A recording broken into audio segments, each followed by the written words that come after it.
Coming up on Arizona Cat's Eye, see the action from the Capitol during the SB 1062 protests. Could horse racing in Tucson soon be a thing of the past? Find out if student athletes could start getting paid. And why the future for women in the engineering field is looking much brighter.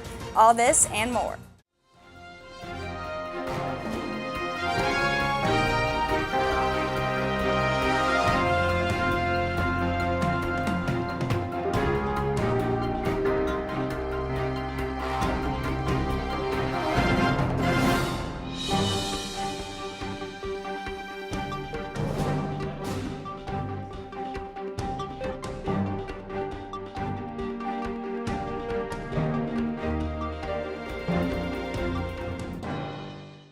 Welcome to Arizona Cat's Eye. I'm Jacqueline Abad. And I'm Evan Murray. Arizona Cat's Eye is a University of Arizona School of Journalism news broadcast. We bring you student-produced stories from the University of Arizona, Tucson, and the state capitol. Senate Bill 1062 shifted the country's attention to the state of Arizona. Arizona Cat's Eye reporter Sammy Jo Roth traveled to the state capitol to capture the uproar that captivated the nation. Veto! Veto! Veto! Protesters pounding the pavement at the Arizona State Capitol this week, urging Governor Jan Brewer to veto SB 1062. Opponents of the bill say it targets members of the LGBTQ community. It's certainly anti-American. State Senator Steve Farley of Tucson said he's disturbed the controversial bill passed both the state Senate and House. This bill was inspired by fear, and we can't run a state through fear. We can't run a state through hate. Republican Nancy Bardo, a co-sponsor of the bill, says opponents have distorted the bill's main meaning. And allows a person in a private dispute to have standing in court when their deeply held religious beliefs are attacked. At the Arizona State Capitol, a lot of people here outraged over the passage of this bill. You can hear them chanting behind me. You can see them holding signs urging Governor Brewer to end this all with a veto. And they say they'll stay out here until she makes a decision. Business leaders sounding off, concerned the bill will affect the state's economy and job growth. Among those businesses is Rocco's Little Chicago Pizzeria in Tucson. Rocco, the owner, put this sign up in his window, catapulting him and his business into the national spotlight. Claire Yarbrough and her partner came to Rocco's after a picture of the sign went viral. I think it's wonderful because it sort of feels like we're being supported. It feels like we're not the only people that can go, hey, this isn't right. Brewer vetoed the bill, posting this photo on her Twitter account. In a statement to the press, Brewer said, quote, "I sincerely believe that Senate Bill 1062 has the potential to create more problems than it purports to solve," end quote. From the Arizona State Capitol, I'm Sammy Jo Roth for Arizona Cat's Eye. A new software connecting parents, students, and faculty is coming to the Tucson Unified School District. The mass notification system would keep parents informed during an emergency. A spokeswoman for the district says not having the software was a problem.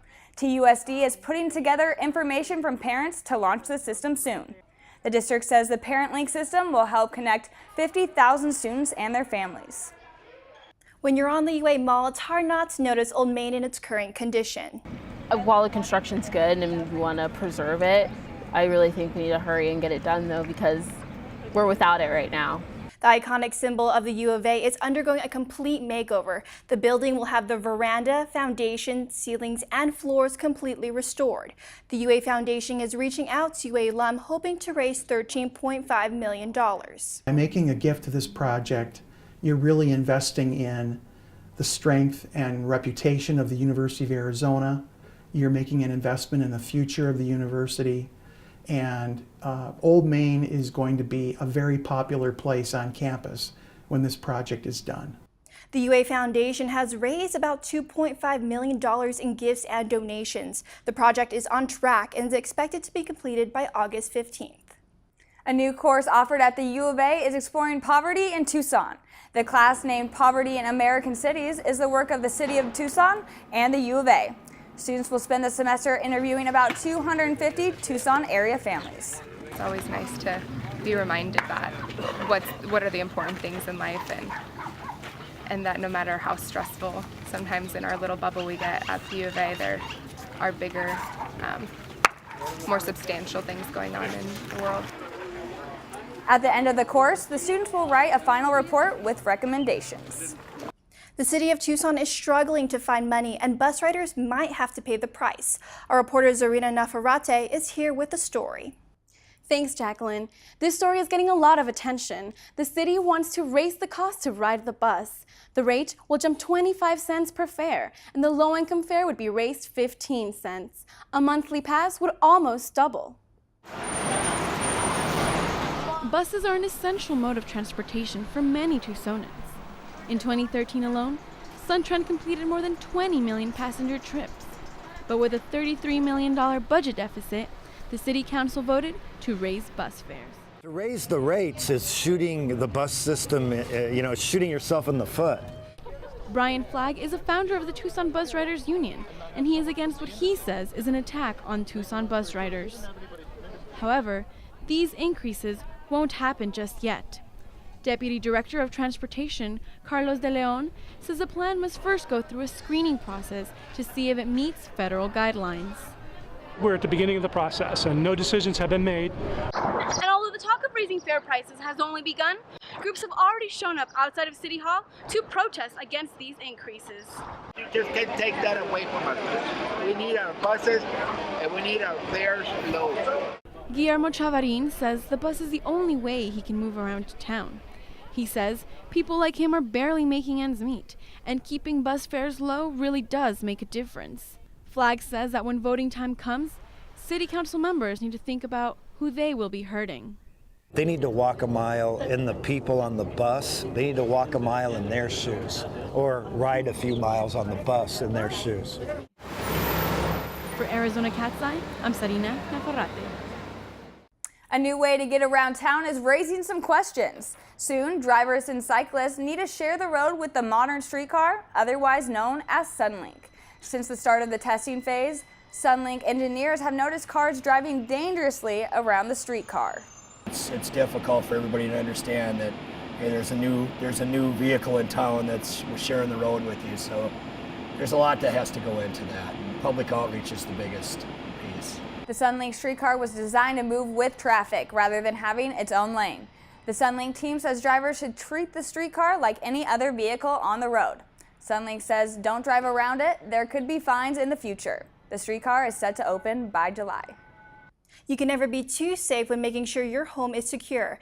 Arizona Cat's Eye reporter Max Efren shows us 2 unique cases where homes were burglarized and how you can better protect your property. David Edmonds is no stranger to theft.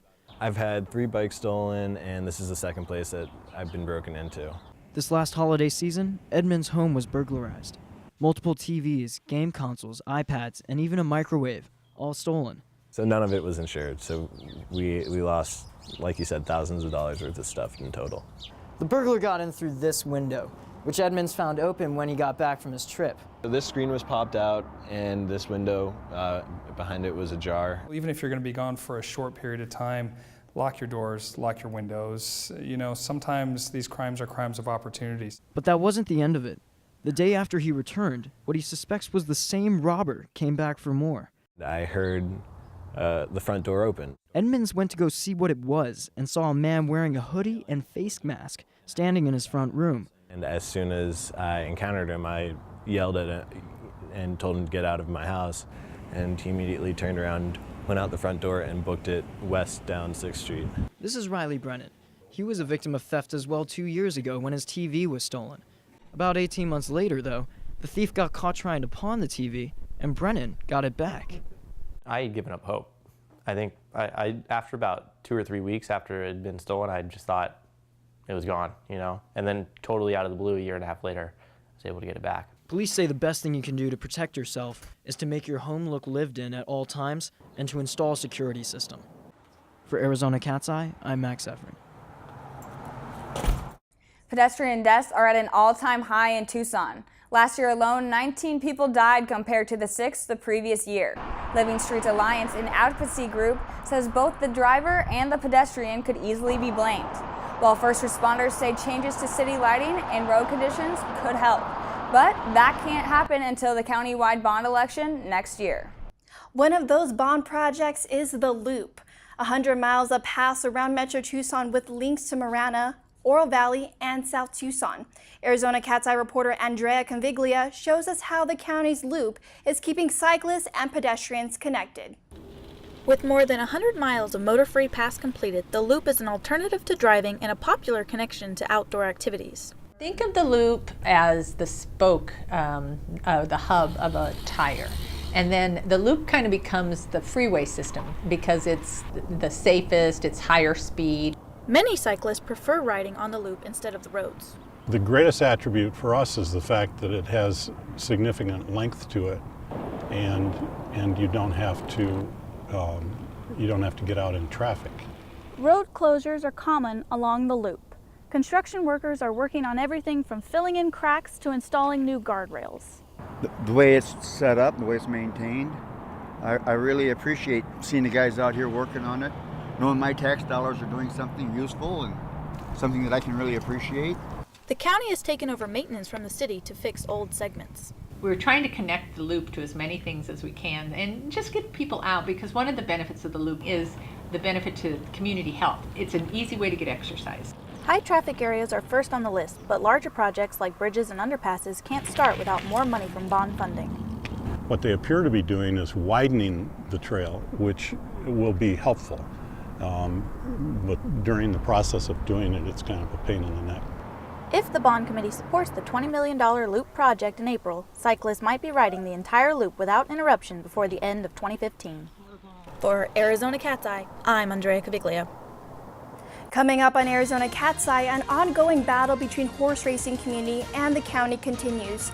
Could this be the final stretch for horse racing in southern Arizona? And overcrowding at a Tucson animal shelter, how your vote in the November general election could help improve conditions. 3, 2, 1. Senate Bill 1062 shifted the country's attention to the state of Arizona. The settling team says drivers should treat... Thanks, Jacqueline. This story is getting a lot of attention. The city wants to raise the cost to ride the bus.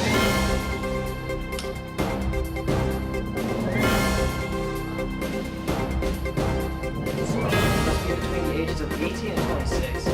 You must self-identify with the Jewish faith.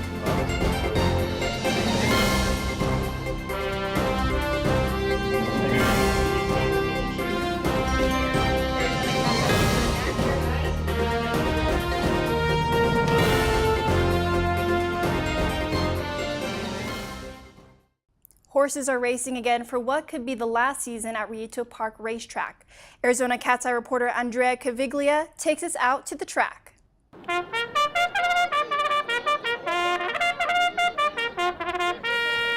sound of the bugle marks the beginning of the horse races at Rillito Park Racetrack. But this year, the county is proposing some changes that will determine whether horse racing in Tucson has a future or not. It's such a unique thing. It's a historic track. Tucson doesn't have a ton of unique, things to go out and do on the weekends that are family oriented. So we really like to try to support it as much as we can. The county plans to convert Rillito Park into a tournament-ready soccer facility at the end of the horse racing season in March.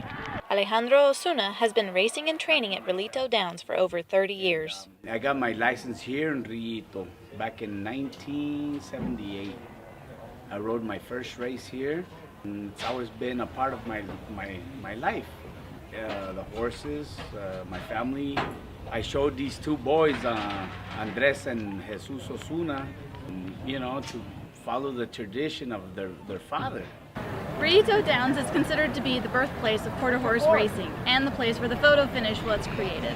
There's no more fair circuits here no more. This is the last one, and we're trying our hardest to keep it going. The assistant county administrator says the issue is convincing both sides to agree on sharing the facilities. Can't be a huge soccer facility if you leave the horse racing, and it can't be as attractive of a horse racing field facility because we're going to have more soccer fields.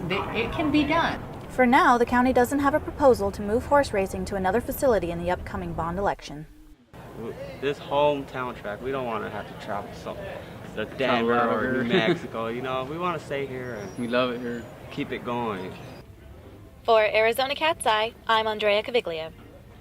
The Pima Animal Care Center could undergo some major changes if voters decide to approve the funds. Animal advocates say the overhaul is needed to reduce overcrowding, which has forced 2 or 3 dogs to share a kennel at a time. So have you ever been to PAC, and why don't you go walk around and take a look and see the conditions? With all the programs that the county has going to waste on different things, I think this would be a wonderful idea. If the vote passes in November, the $22 million project would go towards PAC renovation.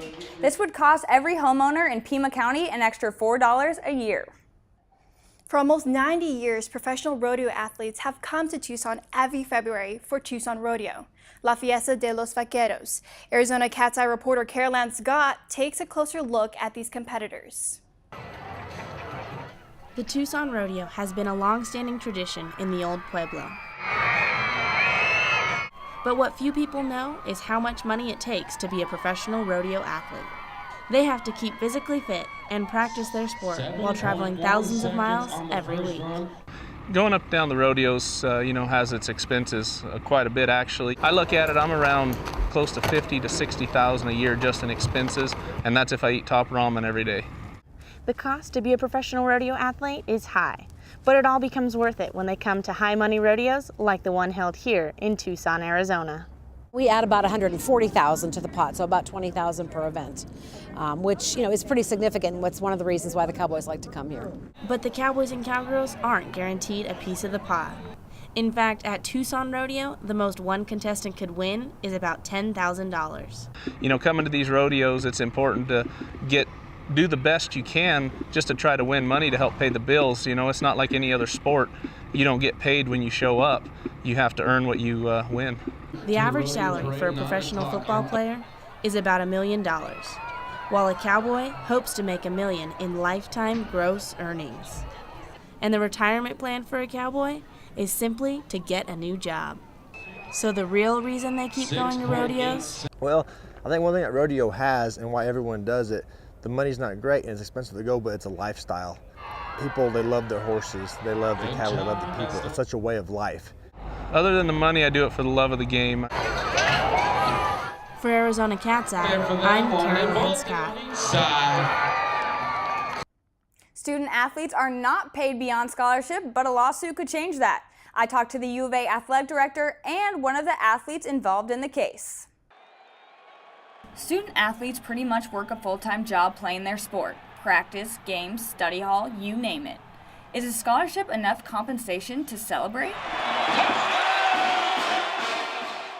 That's a pretty minor investment for the university to pay. It's almost negligible. Are outside parties like the NCAA, licensing companies, athletic departments, and even fans just reaping the benefits? Take, for instance, jersey sales. This jersey has 13 on the front of it, which happens to be Arizona's leading scorer Nick Johnson's number. Is it fair to sell this popular jersey without the student athlete being compensated? Student athletes who are in high school have asked, can they get their number sold in the store? They perceive value in that. And we may go away from that at some point. What about a health fund after graduation? Student athletes consistently put their bodies on the line. Is it at their own risk? Do you give coverage for a year, which we do actually do for a student athlete after they've been injured? We'll give them, in their senior year, we'll give them rehabilitation for another year. Is it 10 years? Is it 20 years? What's the cost of that? Where do those dollars come from? I think that those benefits should extend in perpetuity. Former Arizona kicker Jake Smith is a part of a federal antitrust lawsuit called O'Bannon versus NCAA. He says he joined to fight for the next generation of student athletes. The senior graduating in May will likely see no benefits. If they don't do pay for play, I'd like to see a trust that you get compensated for what you're worth, whether it be in medical expenses, whether it be in graduate school education, or coming back for another major that you actually wanted to do. The lawsuit's trial is scheduled to begin June 9th. The Accenture Match Play Championship's 8-year stay may be over for Southern Arizona, putting an end to more than just golf. The future of Match Play is uncertain because the title sponsor, Accenture, has not extended their contract. It would mean I have no job, so that's what it would mean, but it'd be a loss of an economic impact here for the community. The tournament isn't leaving Arizona. There is talk of Match Play moving to Scottsdale. Baseball season is in full swing, and head coach Andy Lopez returned just before the season started. Arizona Cat's Eye reporter Lauren Weinberg takes us inside his return.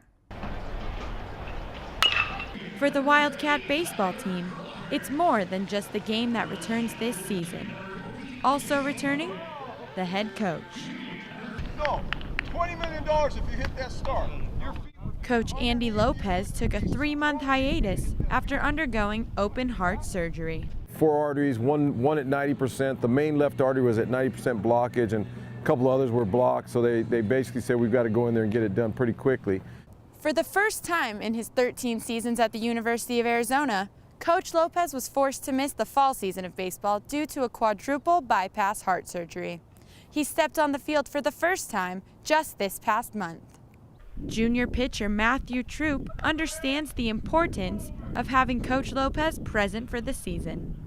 I mean, Lopez is his own person, and I mean, he's the lead. He's the guy for our team. He's the one we all look up to, we all respect. As far as the coach's level of recovery goes, cardiologist David Lappin has no doubts for Lopez's future.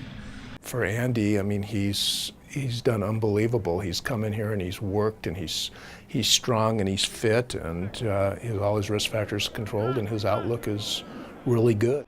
Arizona baseball hopes to return to the playoffs after just missing the cut last year.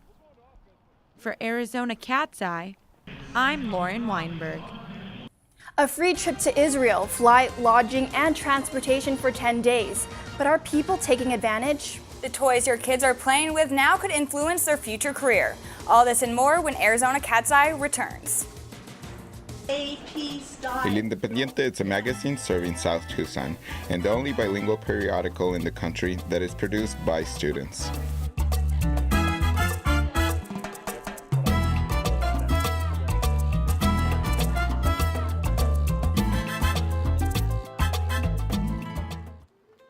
They call Tombstone the town too tough to die, and for more than a century, the Tombstone epitaph has been part of the area's colorful history. U of A students have produced a local edition since 1975.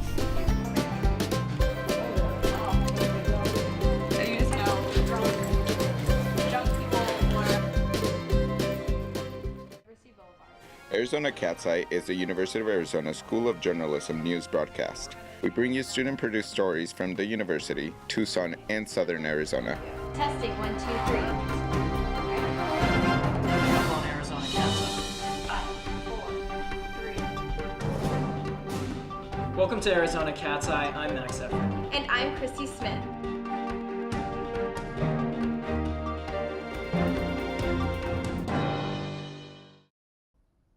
A renowned Jewish program may be taken advantage of by people who don't meet the requirements.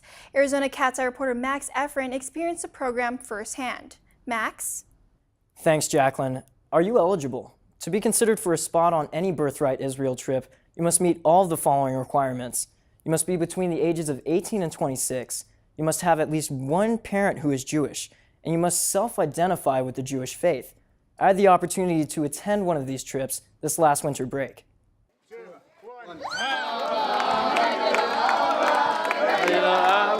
How about a free trip to Israel? Flight, lodging, in-country transportation, and most meals for 10 days. All paid for by donors and the Israeli government to help preserve Jewish culture. If we want to have a Jewish people in the future, then we need to turn young Jews onto Israel and have them build their Jewish identity. The trip is called Birthright, and if you are Jewish and are between the ages of 18 and 26, then you are eligible to go on it. But what if you aren't Jewish? You just claim to be. So I think that when it gets down to it, it's really about the honor system. This means that any young adult, Jewish or not, could potentially lie their way through the mild vetting process and get a free $3,000 trip around Israel. Jacob Silvers just got back from a Birthright trip organized by Hillel this last winter. He says that he could very well see someone lying their way onto the trip and getting away with it. My friends asked me, how hard would it be for me to get on the trip? One of them has a first name of Christian, and I said, well, if you told them you were Jewish, you could probably go, even though your first name's Christian. But I told him the trip wasn't for him and that he wouldn't like it, so that he wouldn't try. Despite this not-so-secret loophole, officials don't believe the system requires a change. I guess let's presume In the hundreds of thousands of students who have participated, someone out there didn't tell the truth and landed up in Israel, but I think the system works pretty well. Now, there are more than a dozen different organizations that offer this opportunity. Trips are usually offered right after the holiday season and throughout the summer. Where are the women engineers? A new report found women represent only 14% of the engineering workforce. Sammy Jo Roth has more on the story. Come on, ditch your toy. Chances are you saw this commercial during the Super Bowl. Girls ditching the dolls and building like the boys. She is. That's exactly what Heather Devon sees in her 5-year-old daughter, Allison. She goes to a charter school known for its rigorous curriculum and hands-on programs. Major differences with BASIS is the style of teaching. They hire content experts to teach their classes, and that keeps the kids engaged. And it's working. Anything Lego type where she's building or constructing something. She doesn't do dolls. My favorite subject in school is math. Research shows the earlier kids get interested in math and science, the more likely they are to go into those fields as adults. It's a start, you do everything. Dr. Mary Poulton, head of the UA Department of Mining and Geological Engineering, got hooked early. I always had blocks and tools and things to take things apart with, and so I kind of had a preparation to go into engineering. Poulton, the first and only woman in her department, says gender roles in toys have to go. And the more that you can expose young girls to those same sorts of toys that give you a sense of the physical world, the better. Sandra Gonzalez works in a molecular engineering lab at the University of Arizona Medical Center. I would definitely say I love Legos, just the fact that you could build something. About half of the students that work in this lab at the University of Arizona are women. I've noticed that, especially in the biological sciences, not so much the engineering, it's become very much female dominated. Gonzalez was accepted to Georgia Tech for graduate school. She says she couldn't have done it without her mentors, and now she's giving back. I really like talking to students, especially younger students that don't know a lot about research and science, because I know that I didn't. These are the faces, breaking barriers for women in the sciences, opening doors to the future. For Arizona Cat's Eye, I'm Sammy Jo Roth. That's the latest edition of Arizona Cat's Eye, a University of Arizona School of Journalism news magazine. For all of our stories and more, check out azcatseye.com. From everyone on the Arizona Cat's Eye news team, thank you for joining us.